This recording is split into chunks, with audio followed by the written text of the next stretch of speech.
Hello everyone and welcome to the Good Old Gamer. So today is the day, guys. We're finally going to be taking a look at big boy Alder Lake CPUs, the i7-12700K and the i5-12600K. So Intel really liked this series that I'm doing and they sent these over. So I do want to get that out of the way. It's not like a paid video, but they sent them over because they're interested in the results because most people don't benchmark the way that I do. So if you're new to this series, what I'm doing is I'm using my buddy Austin's RTX 3090 and we're removing the GPU as the bottleneck. So we're running 1080p high settings with 50% resolution scales, or in this case, we're actually running a little bit lower. I did not realize, and this goes for the other videos as well, Shadow of the Tomb Raider and Watchdogs Legion were actually running a bit lower. I just put it all the way to the bottom on the res scale, and it turns out those ones go lower than a lot of the other games. So yeah, anyways, we're removing the GPU as the problem to see what CPUs are the fastest. We've seen very impressive results from the sub $200 CPU market already, but do these higher end CPUs make any difference? That's what we're gonna be finding out here today in this video. So before we get into it, I do want to go over a few of the specs. So with the i7-12700K, we have obviously stock that's using DDR4 3200 with C16 memory, just the stock standard XMP kits that most of you guys are using. I took a poll, you guys said that's the most common thing for you guys. So okay, we're using that as stock. And then overclocked, I got this running to 5.2 gigahertz. 5.0 gigahertz on the ring clock, and we went ahead and got the memory up to 4000 with C15. Now, the only way you can achieve that is with Samsung B die on DDR4. So if you're unfamiliar with that, I do have a video showing you how to overclock Samsung B die. You can go ahead and click the link down below if you want to check that out afterwards. But yeah, so that means this is running very, very good, and the latencies on this were 45 nanoseconds. Then for the i5-12600K, I got this one up to 5.3 gigahertz. I limited both to 1.3 volts in terms of heat output. That seems to be the sweet spot with Alder Lake. But this one's able to go a little bit higher, so it's a little bit better bin. So 5.3 gigahertz, 5.0 again on the ring clock, and the same 4000 C15 on the RAM. So these guys are pretty close. But the big difference here is we have an 8-core versus a 6-core. E-core's completely disabled. This is run on Windows 10. So this way we're giving all the L3 cache to the cores. So I wanted to let you guys know there. And then for the emulation tests, no AVX 512 on either of these. My motherboard just doesn't seem to want to allow it, whether the CPUs can do it or not. So no AVX 512 there. So it's even playing field between these guys and AMD on the emulation. All right, so now that you guys are fully aware of what we're doing here, let's go ahead and check out those benchmarks. Alrighty, so kicking things off with Borderlands 3, as I mentioned, 1080p high. This one has 50% scaling. And we can see here the stock 12600K with 3216 memory comes in with an average of 172 FPS and then 121 on the 1% lows. Very impressive, but once you overclock that, that goes all the way up to 221 FPS on average and 158 on the 1% lows. So a massive increase right there. I do want to note that at stock, the 12600K runs at 4.5 gigahertz or 4.4. It's 4.4 or 4.5. I can't remember off the top of my head. It's whatever its stock boost was. The 12700K, however, is 4.7. So you are going to notice a difference in the stock configurations because of that. Anyways, moving on to the 12700K at stock, that's 184 FPS on average and 128 on the 1% low, basically the same. And then when overclocked, we get the same 221 on average and 157 on the 1% low. So virtually the tie there. So they're the same thing. Doesn't matter which one you're using, Borderlands 3 does not care about the extra cores. However, Cyberpunk does. So let's take a look at this. We have the stock 12600K comes in at 162 FPS on average, 110 on the 1% low. When you overclock, that jumps up to 199 FPS on average and 137 on the 1% low. So another good bump up here. The stock 12700K comes in at 177 FPS on average and 117 on the 1% low. So just a little bit ahead, but not major. And then when overclocked, we get up to 205 FPS on average and 145 on the 1% low. So across the board, we do have an advantage in this game for the 12700K over the 12600K, although it is quite minor. Next up is Far Cry 5, and the stock 12600K comes in at 192 FPS on average and 142 on the 1% low. Once overclocked, that jumps up to 245 FPS on average and 185 on the 1% low. Once again, another monstrous jump here. The 12700K comes in at 202 FPS on average and 152 on the 1% low. That goes up to 254 FPS on average when overclocked and 193 on the 1% low when overclocked. So compared to the 12600K, it does have a little bit of an advantage. So you can chalk it up to either cores or the higher cache count, which I think is more likely in this game, helping the 12700K keep a nice little lead over the 12600K. All right, next up we have Gears 5, and we have the 12600K at stock coming in at 202 FPS on average and 158 on the 1% low. That jumps all the way up to 254 FPS on average and 199 on the 1% low. Once again, another monstrous increase when tuning and overclocking. The 12700K comes in at 215 FPS on average, a little bit ahead of the 12600, and 163 on the 1% low. Once again, just a little bit ahead of the 12600K. And then when tuned and overclocked, that jumps up to 260 FPS on average, within about the margin of error on the average there, and then 206 on the 1% low. Once again, it's super close, but the 12700K keeps that little bit of an edge. Next up, we have Halo Infinite, and this one, we have the 12600K at stock coming in at 244 FPS on average and 177 on the 1% low. That jumps all the way up to 267 on average, not too big of a gap there. However, up to 210 on that 1% low, so a nice jump up there. The 12700K at stock comes in at 256 on average and 187 on the 1% low. So once again, we can see those extra cores in this particular game and or cache do help out at stock. And then when overclocked, we have 271 and 205. Now, this is where we're starting to become GPU limited. So these CPUs are so fast, even at these settings, we are GPU limited. 1080p low, 67% scaling, which is basically 720p. With a 3090 is too slow. These CPUs are too fast for this game, or rather for that GPU in this particular game. And this is not the only game where a 3090 is just simply too slow for these CPUs. This is a very similar story in Horizon Zero Dawn with 1080p, high settings, 50% scaling. Here, 50% scaling means 540p. It's 1/4 the resolution of 1080p. And as you can see here at stock, the 12600K not hitting the GPU limitations. We have 206 FPS on average and 151 in comparison to the 12700K at stock, 215 and 157. So a little bit of an advantage there. But once tuned and overclocked, these guys are hitting the same walls that we saw in the last one with 233 and 235 respectively on the averages, and then 168 and 169 on the 1% lows. So definitely margin of error. So once again, another game, a 3090 is simply too slow to measure these CPUs. Now, next up, we have Starcraft 2. This has been dominated by the Zen 3 architecture. As you guys have already seen, well, it's time for Zen 3 to take a back seat. Alder Lake definitely dethrones it here. So at stock, we have the 12600K coming in at 357 FPS on average and 238 on the 1% lows. When tuned and overclocked, that jumps all the way up to 436 FPS on average and 299 on the 1% lows. And the stock 12700K at 394 FPS on average, 265 on the 1% low. We actually do see a pretty good bump here. And over the 12600K, that's due to the frequency and the cache. This game does appreciate both, but there is a big gap there between the stock numbers on this particular game. However, when overclocked, we have 447, just a little bit above the 436, and then 311, just a little bit beyond the 299. So once tuned and overclocked, the 12600K makes up a lot of ground. However, the 12700K still has the advantage. Now, I'm going to highlight the 5600 because it's been so dominant in this particular title up until now. That comes in at 354 FPS on average. So compared to the stock 12600K, that's about a tie.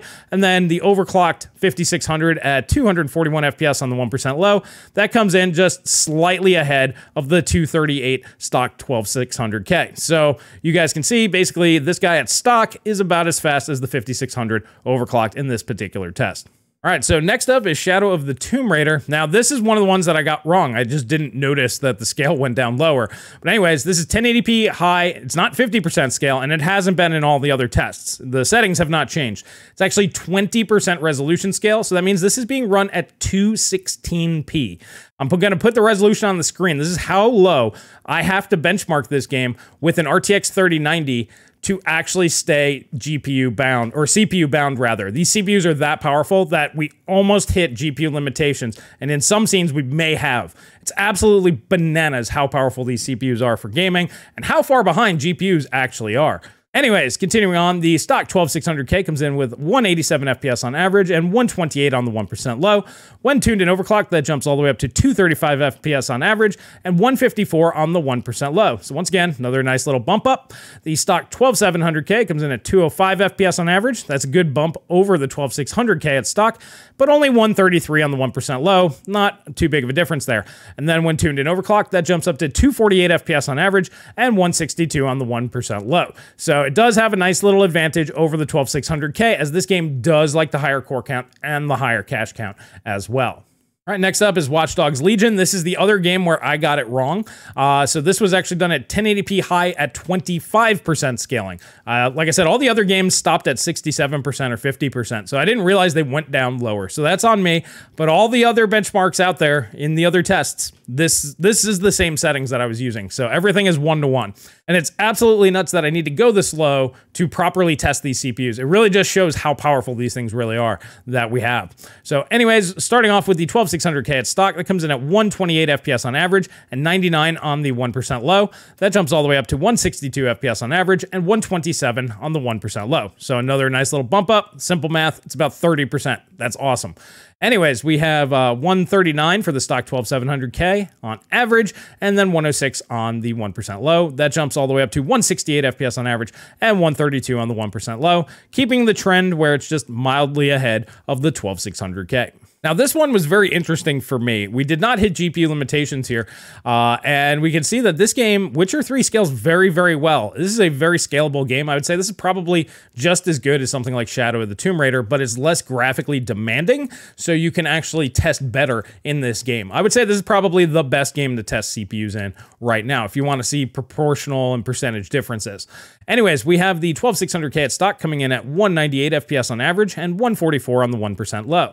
That jumps all the way up to 247 FPS on average and 188 on the 1% low, meaning the 1% low almost ties the stock average. That's a nice increase right there. The 12700K, however, starts off at 214 FPS on stock on average and 161 on the 1% low. That jumps up to 267 FPS on average and 194 on the 1% low. So we see it's still a nice little lead here, but on average, that seems to be a little bit higher. But you can definitely tell this game, even though it's older, it scales very well with cores, cache. It likes more CPU resources than a lot of the other titles that we were seeing.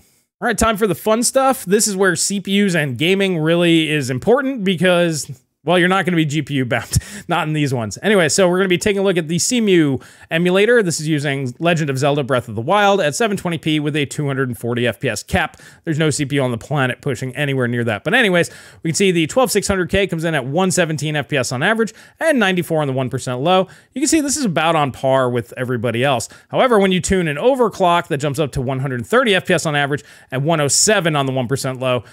Basically making sure Alder Lake has a nice advantage on those 1% lows way beyond any of the other CPUs. Now, jumping up to the 12700K doesn't really do a whole lot for you. You have 114 FPS on average and 94 on the 1% low at stock. Basically the same, and then 107 on the 1% low again, and 130 on average. So the exact same numbers. Here, cores and cache don't matter. It's mostly the frequency, and to be perfectly honest with you guys, 100 megahertz doesn't make up that big of a difference, but it seems to be enough to eke out any advantage that extra L3 cache may give the 12700K. Now, I'm going to be honest with you, this is the most demanding test that I have. But if you can run RPCS3 and Resistance Fall of Man in this area and keep your 1% lows over 60, you can run RPCS3 like a dream. Anyway, we're testing 720p, 240 FPS cap once again.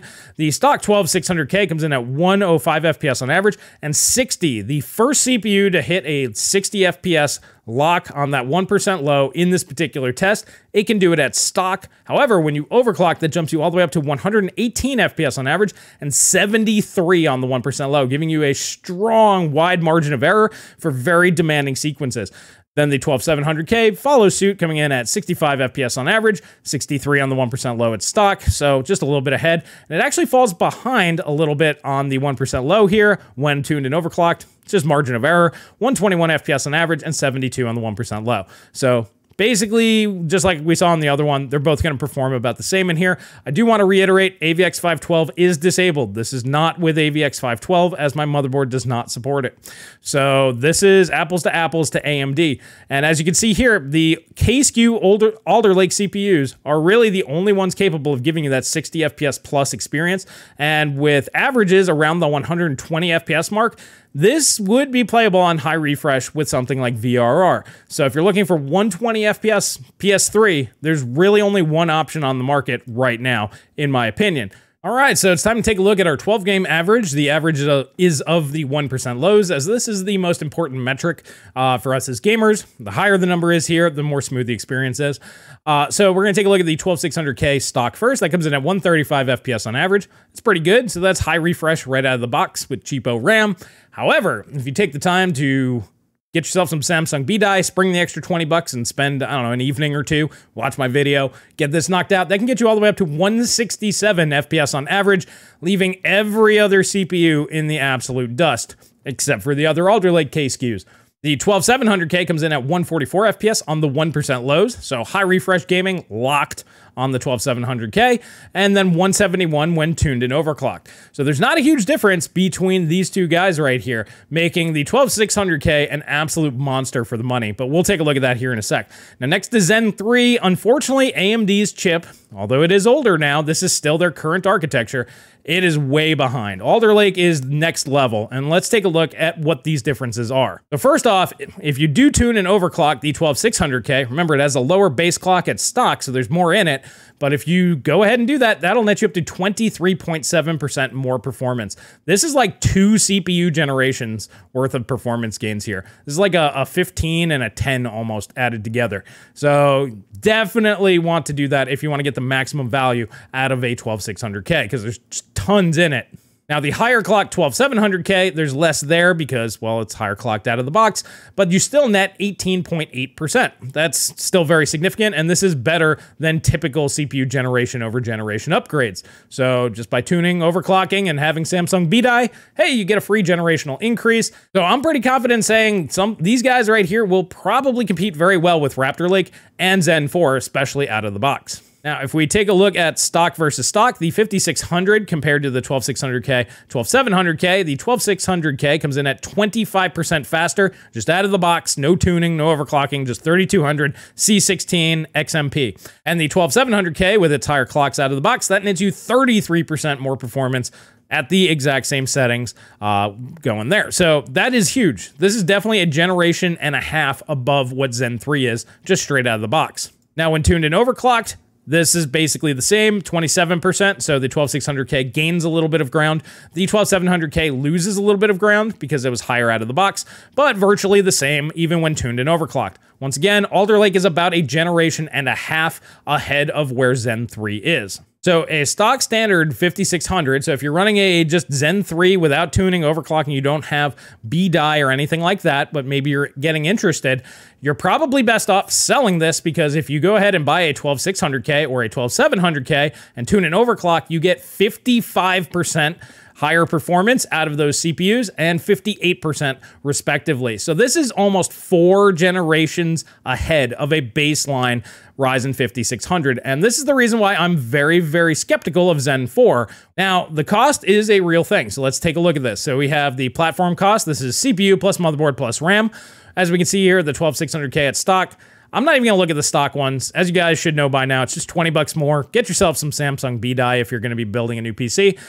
So that comes in at $495. And if you wanted to go with the 12700K, that's an extra $100 for a very minimal performance increase. So throwing some hard numbers on there. So for up to 55% more performance when not tuned and about 30% faster, you will spend 52% more on a 12600K. So it does mean that the 5600 is a better value. You get more performance for your dollar. However, you get more absolute performance from the Alder Lake CPUs. Now, the 12700K costs 83% more for virtually no extra performance gains. So this one right here, from a pure gaming perspective, makes 0 sense for most people unless you play games that really do need those extra cores. There are a few, but there's not many out there. So you need to know what it is that you need specifically. But the 12600K, in terms of price to performance, while it is worse, it's not a lot worse. So there you have it, guys. Now you have the data. I've been alluding to this information for a while now because, you know, whenever like Zen 4 comes up, I'm just like, I don't think they have a chance. AMD is way further behind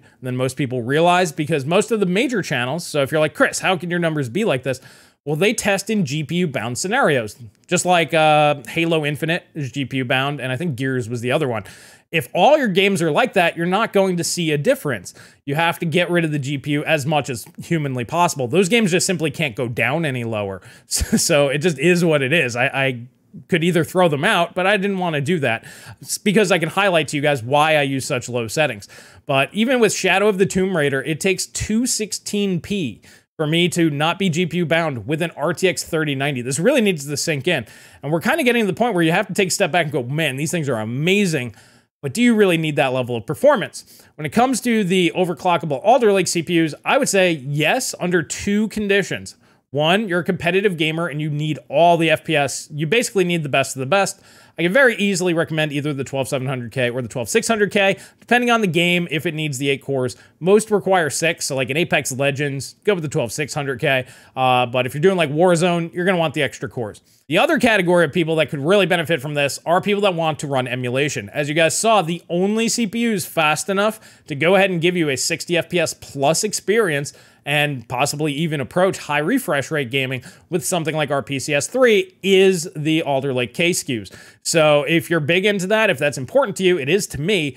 I personally couldn't recommend going with any other CPU at this point in time. So now I keep alluding to the fact that we are going to take a look at the 5800X3D. I was going to skip it, but we need to see if it's worth selling your AM4 platform now while they're still valuable and upgrading to one of those later on, or if it just makes more sense to dump and then buy something here today, getting maybe a 12600K when they're discounted here in a few months, because you don't want to be holding on to AM4 when Zen 4 comes out because your value will drop. So if you can jump ship here today and get a massive performance increase, it might be worth it. So we're going to be taking a look at the 5800X3D in the next video, which will be next Sunday. So make sure you're subscribed, hit the notification bell, all that good stuff. And if you want to continue the conversation, you can do so by clicking the little join button down below. That helps support the channel, lets me get this stuff on hands, and you can go ahead and get into Discord. So a little join button or the Patreon link in the video description. If you're interested in any of the parts that I used, all that is in the video description. Those are affiliate links, so it helps out if you want to pick any of this stuff up, just like the Samsung B die. I keep recommending you guys do it. You can get 20-ish% more performance. Every CPU we tested is like 18 to 20-something%. You can do that. So this way you just don't need to upgrade your CPU. If it's already doing a good job, have that B die. You got 20% more performance that you don't even need yet. And that just means you can push off your upgrades if you want to. So I strongly recommend doing that if you're interested. But once again, you can get into the community. We can chat about all this stuff. I love talking to you guys about this. And I'm so glad I'm able to get this information out there to you. So this way you have the proper information on what it is that you're actually buying. What's actually faster. And you have the information to make whatever makes the most sense for you. Well, alrighty guys, that's all I have for you here today. Thank you so much. And I will catch you guys in the next video.